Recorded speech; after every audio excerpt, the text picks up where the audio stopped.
Global मंथन समाचार channel पर आपका स्वागत है। खबर संख्या 1। सख्ती का संदेश। दरअसल राष्ट्रीय राजधानी होने के नाते दिल्ली में सुरक्षा व्यवस्था के स्तर को बाकी जगहों से ज्यादा चौकस माना जाता है। लेकिन अगर इस धारणा के बरक्स हकीकत यह सामने आए कि एक कार में फंसी युवती को 12 किलोमीटर के दायरे में घसीटा जाता रहा और अलग अलग हिस्सों में ड्यूटी पर तैनात पुलिसकर्मियों को इसकी खबर तक नहीं हुई, तो निश्चित रूप से यह हैरानी की बात है। इसे खुद को बेहद सक्षम और संवेदनशील महकमे के तौर पर पेश करने वाली दिल्ली पुलिस के लिए शर्मिंदगी का कारण माना जाना चाहिए। लेकिन इस साल की शुरुआत के साथ ही दिल्ली के कंझावला इलाके में हुई हृदय विदारक घटना का एक पहलू यह भी है कि इतनी लंबी दूरी तक कार में फंसी युवती घिसटती रही और उस वाहन को रोकने टोकने वाला सड़क पर कोई नहीं था। जबकि जिन इलाकों से वह कार गुजरी उस रास्ते में पुलिस के गश्ती वाहन समेत कई जगहों पर विभिन्न चौकियों पर पुलिसकर्मी ड्यूटी पर तैनात थे। इसके अलावा निगरानी के लिए कई जगहों पर सीसीटीवी कैमरे भी लगे थे। सवाल है कि इतनी दूरी के बीच ड्यूटी पर तैनात किसी भी व्यक्ति की नज़र इस घटना पर क्यों नहीं गई, जबकि नए साल के जश्न के मद्देनजर बाकी दिनों के मुकाबले कानून व्यवस्था को लेकर शायद ज्यादा चौकसी बरती गई होगी। जाहिर है, अगर ड्यूटी पर मौजूद पुलिसकर्मी या गश्ती वाहन चौकस रहते तो शायद समय रहते उस बेलगाम कार को रोका जा सकता था और संभव है कि युवती की जान बचाई जा पाती। लेकिन घटना की प्रकृति से संबंधित जगहों पर मौजूद पुलिसकर्मियों की लापरवाही का अंदाजा लगाया जा सकता है। दरअसल किसी भी गैरकानूनी घटना की आशंका के मद्देनजर ही जगह चौकियों पर और फिर गश्ती वाहनों में पुलिसकर्मियों को ड्यूटी पर तैनात किया जाता है, ताकि समय रहते आपराधिक वारदात को रोका जा सके। अगर कोई घटना हुई है तो सूचना मिलने पर जल्दी से जल्दी संबंधित जगह पर पुलिस पहुंचे। लेकिन इससे बड़ी विडंबना क्या होगी कि करीब 12 किलोमीटर के लंबे रास्ते में कई जगह पुलिस चौकी थे, गश्ती वाहन थे, लेकिन इस सब के बावजूद आरोपी कार में फंसी युवती को घसीटते आगे बढ़ते रहे। यही नहीं, जांच के दौरान यह तथ्य भी सामने आया कि कई बार फोन करने पर भी गश्ती या पीसीआर वाहन से कोई जवाब नहीं आया। सीसीटीवी के फुटेज खंगालने पर भी यह पता चला कि जब यह हादसा हो रहा था तब सुल्तानपुरी इलाके में गश्ती वाहन दिखे। सवाल है कि दिल्ली पुलिस के पुख्ता सुरक्षा व्यवस्था के दावों के बीच इस तरह घटना कैसे संभव हो सकी। राहत की बात बस है कि इसका संज्ञान खुद केंद्रीय गृह मंत्रालय की ओर से लिया गया और इसके बाद घटना के लिए व्यापक लापरवाही का जिम्मेदार मानते हुए 11 पुलिसकर्मियों को निलंबित कर दिया गया। इससे पहले गृह मंत्रालय ने इस मामले में आरोपियों के खिलाफ हत्या की धारा लगाने को कहा था। इस सख्ती और कार्रवाई की अहमियत इसलिए महत्वपूर्ण है कि आमतौर पर हादसों की घटनाओं को परिस्थितिजन्य मानकर उसमें किसी की जिम्मेदारी नहीं तय हो पाती और शायद ही किसी पुलिसकर्मी के खिलाफ कार्रवाई की जाती है। नतीजा यह होता है कि कई बार ड्यूटी पर मौजूद कुछ पुलिसकर्मी खुद को सजग रखने के प्रति लापरवाह होते हैं और कंझावला जैसी बड़ी घटनाएं भी सरेआम सड़क पर होती रहती हैं। खबर संख्या 2। जवाबदेही का तंत्र विकसित करे न्यायपालिका। भारतीय राज्यव्यवस्था में शक्ति के मुख्य स्रोत जनगणमन है। संविधान की उद्देशिका में इन्हें हम भारत के लोग कहा गया है। संविधान सभा में पारित संकल्प के अनुसार प्रभुत्व संपन्न भारत की सभी शक्तियां और प्राधिकार उसके संघटक भाग और शासन के सभी अंग लोक से उत्पन्न है। संविधान निर्माताओं ने विधायिका, कार्यपालिका और न्यायपालिका को शक्ति संपन्न बनाकर उनके उत्तरदायित्व निर्धारित किए हैं। सबकी मर्यादा है। अमेरिका में न्यायपालिका को सर्वोच्च बताया जाता है। ब्रिटेन में संसदीय सर्वोच्चता का सिद्धांत है। भारत में संविधान की सर्वोच्चता बताई जाती है। संविधान राजधर्म है। धर्म की शक्ति पालनकर्ता में निहित होती है। यहाँ जनहित और जनेच्छा की सर्वोच्चता है।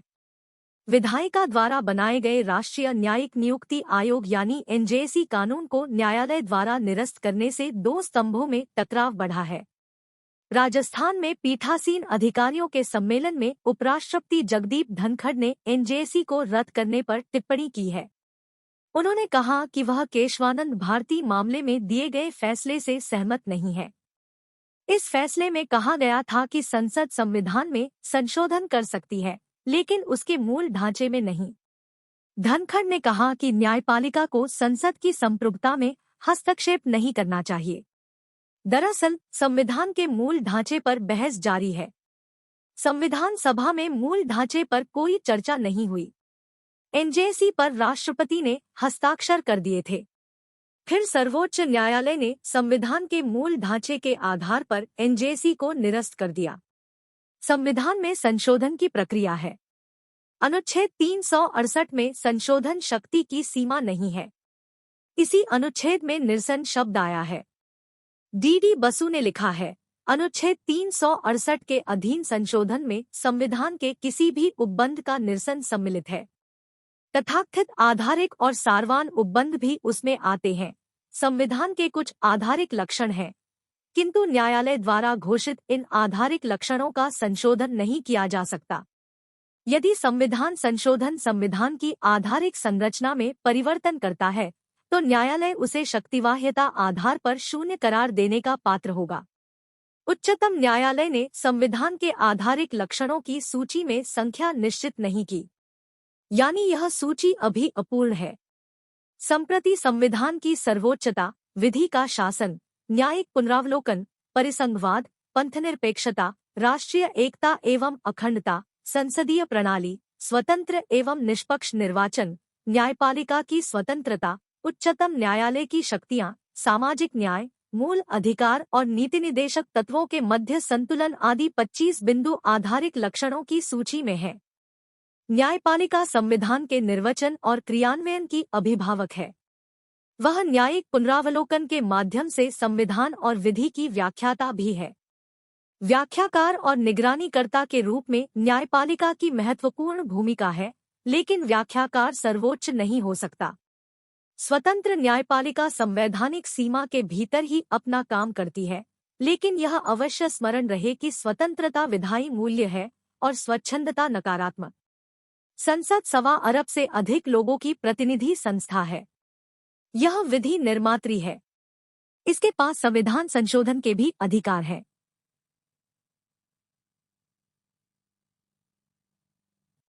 संसद और विधानमंडल में बहुमत प्राप्त दल समूह कार्यपालिका बनाते हैं।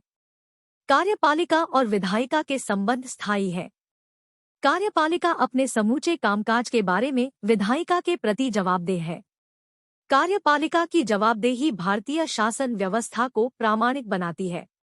विधायिका अपने कामकाज से जनता की सर्वोपरि इच्छा को व्यक्त करती है।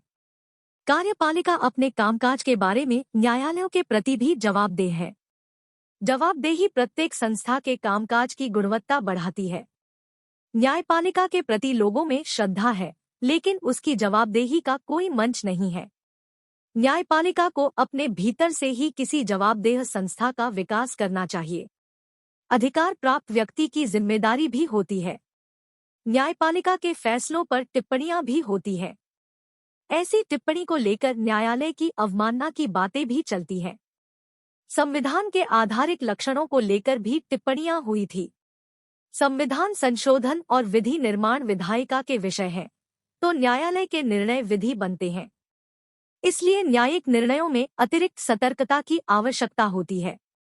यह न भूलें कि संविधान के आधारिक लक्षणों का उदय न्यायिक प्रक्रिया से हुआ है, विधायिका से नहीं। संविधान जड़ नहीं हो सकता। संविधान निर्माताओं ने तत्कालीन परिस्थितियों को देखते हुए संविधान बनाया था। समय और परिस्थिति के अनुसार सब कुछ बदलता है। संविधान में भी समयानुकूल परिवर्तन संशोधन होते रहते हैं। अब तक उसमें 100 से अधिक संशोधन हो चुके हैं।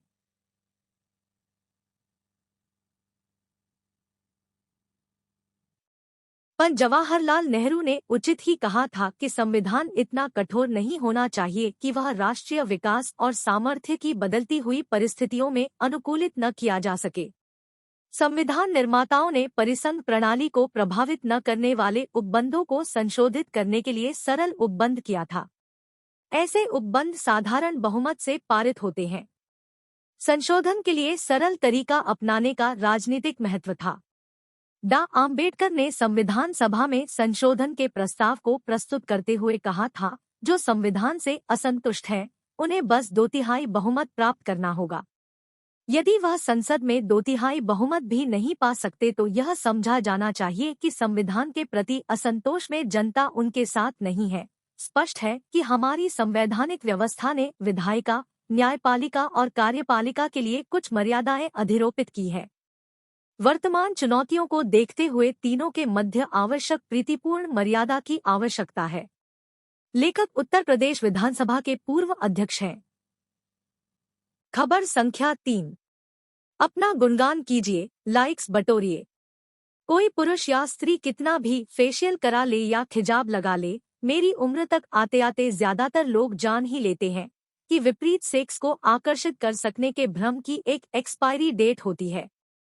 जो लोग हमेशा ही यह भ्रम बनाए रखते हैं, उनका ड्रग टेस्ट होना चाहिए। उनके शरीर में कुछ प्रतिबंधित तत्व जरूर मिलेंगे। इसी तरह मैंने देखा है कि पैसे का मोह भी सब में तो नहीं, लेकिन काफी लोगों में खत्म हो जाता है। देखा गया है कि एक मोह प्रशंसा या प्रसिद्धि का है जो नहीं छूटता। विद्वान भी कहते हैं कि यह मोह छूटना बहुत मुश्किल होता है। और कुछ नहीं तो लोग यह बताते हैं कि उन्हें प्रसिद्धि का मोह नहीं है, लेकिन उनके विचार इतने मूल्यवान हैं कि उन्हें जानकर दुनिया का बहुत भला होगा, इसलिए वे दुनिया के हित में अपना प्रचार चाहते हैं, वरना उन्हें प्रचार जैसी तुच्छ चीज से क्या लेना देना। कुछ लोग सरलता से अपना प्रचार करने के लिए अपने बारे में कुछ लिखते छपवारे रहते हैं। अब सोशल मीडिया ने यह काम बहुत आसान कर दिया है, अपना गुणगान करना भी और लोगों से लाइक्स बटोरना भी। एकाध सज्जन ने तो अपनी मां की मौत पर पहला काम यह किया कि टॉप एंगल से उनके शव की तस्वीर फेसबुक पर डाली और 50 लोगों ने उसे लाइक भी कर दिया। एक विद्वान लेखक है जो अपनी प्रशंसा करने के आदी है। जब अखबार में किताबों की समीक्षा करवाने का काम मेरे पास था, तब 1-2 बार उन्होंने मुझे फोन कर बताया कि उनकी नई किताब कितनी महत्वपूर्ण है और इसका प्रचार होना कितना जरूरी है। उन्होंने यह भी कहा कि आम तौर पर हिंदी के लेखक पत्रकार इतने समझदार नहीं हैं कि इस किताब का महत्व समझ सकें, लेकिन आप ज्ञानी व्यक्ति हैं, इसलिए आप समझ सकते हैं। समाज के बारे में ऐसा कोई सबूत नहीं मिलता कि उसे अपने भले की बहुत चिंता है, फिर भी लोगों की इस बात के लिए प्रशंसा तो होनी चाहिए कि वे लगे हुए हैं। खबर संख्या 4। पहाड़ के नीचे धधकती आग। धरती पर एक से एक रहस्य और अजूबे मौजूद हैं, जिनके बारे में जानना तो हर कोई चाहता है, लेकिन अब तक उन रहस्यों का सच कोई नहीं जान पाया। कुदरत ऐसी रहस्यों का खजाना है जो समय समय पर लोगों को हैरान करने का काम करती है। एक ऐसा ही वीडियो इन दिनों सोशल मीडिया पर खूब वायरल हो गया, जिसमें पहाड़ के तल में धधकती आग ने कई सवाल खड़े कर दिए हैं। इंस्टाग्राम पर एक ऐसा वीडियो वायरल हो रहा है जिसमें पहाड़ के नीचे से धधकती आग देखकर आप हैरान रह जाएंगे। वीडियो अजरबैजान का बताया जा रहा है, जिसमें आग रहस्य बनी हुई है। सोशल मीडिया पर पहाड़ में धधकती आग का वीडियो तेजी से वायरल हो रहा है। यह एक ऐसा रहस्य है जो आज तक कोई नहीं सुलझा पाया। वीडियो के मुताबिक पहाड़ों के नीचे लगी यह आग करीब 300 मिलियन साल से जल रही है। यह आग कभी नहीं बुझती। यही वजह है कि यह जगह लोगों के कौतूहल का विषय बनी रहती है और लोग इसे देखने आना पसंद करते हैं। यह वीडियो एक ब्लॉगर ने सोशल मीडिया पर शेयर किया, जिसे देखने के बाद लोग हैरान रह गए। लेकिन खास होने के चलते यह वीडियो लोगों का ध्यान खींचने में लगातार कामयाब हो रहा है। पहाड़ों पर लगी यह आग न बर्फ से बुझी, न पानी से, न वक्त के साथ इसे कोई ठंडा कर पाया। इस धधकती पहाड़ के पीछे जो रहस्य है वे लोगों को बेचैन कर देता है। आग का अनवरत जलते रहना ही इसे लैंड ऑफ फायर का तमगा दिलवाने में कामयाब रहा।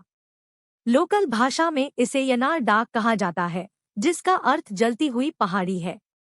अजरबैजान की राजधानी बाकू के पास एब्शेरोन पेनिनसुला पर स्थित यनार डाक पहाड़ी से निकलने वाली आग के पीछे किसी प्राकृतिक गैस को वजह बताया जाता है। सोशल मीडिया पर मौजूद वीडियोस में ये सबसे अलग है, जिसके चलते लोग इसे बेहद पसंद कर रहे हैं। खबर संख्या 5। बायोसेंसर जो पसीने से लेगा मेडिकल रीडिंग।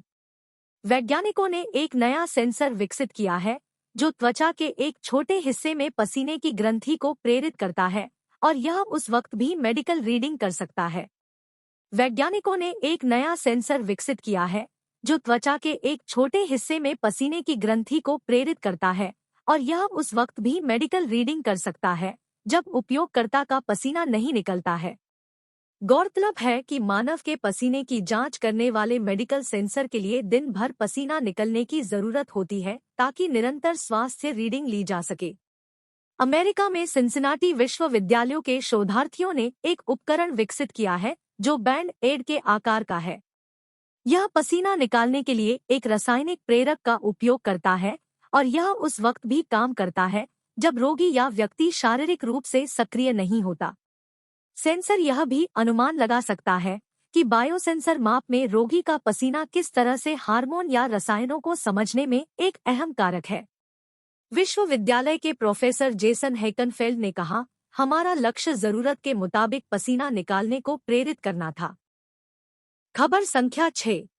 इरीना पेत्रोवा एडमत्स्की, एक खिलौना साइकिल चालक राई की रोटी और क्रीम पनीर से बने पहाड़ों पर सवारी कर रहा है। इकोटूरिज्म और स्वस्थ खाने की अवधारणा। अगर आप दी गई जानकारी से संतुष्ट हैं, तो चैनल को सब्सक्राइब करना ना भूले, साथ ही अपने दोस्तों और रिश्तेदारों को भी वीडियो शेयर करें। धन्यवाद। आपका दिन मंगलमय हो।